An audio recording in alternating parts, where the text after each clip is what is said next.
Welcome to our new series, Out of the Vault, where we take a closer look at some of the artifacts in the Brockville Museum collection that are off display.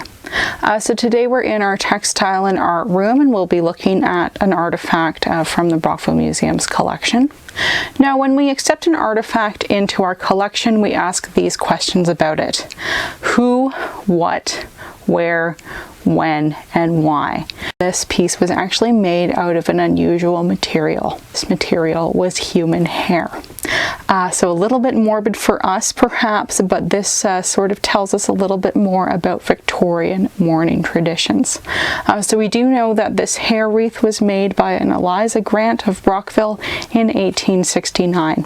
So how were hair wreaths made? So when a family member or friend passed away, you would clip a lock of their hair and twist it into a flower or some other design.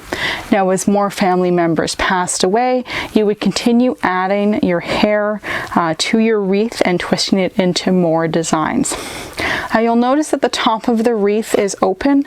That's meant to represent an unbroken circle, so that the people who are represented within this wreath may ascend to heaven, essentially.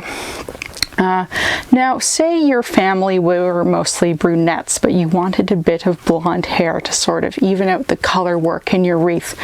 So women would write to different catalog magazines. For example, the American magazine Godey's Ladies Book. So if you wanted some blonde hair, you could write to them to get some blonde hair. Or if there was a particular color you could not get, you could always fill out your hair wreath with horsehair. Now, so hair wreaths are a common artifact in many Ontario museums. They represent a very specific part of Victorian mourning tradition, and this artifact was actually on exhibit for a long time as part of a broader exhibit on Victorian funeral traditions here in Brockville.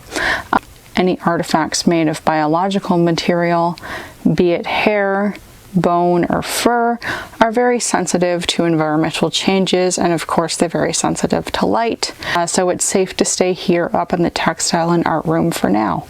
And of course you can learn a bit more about this wreath and other artifacts if you visit our database at the Brockville Museum website.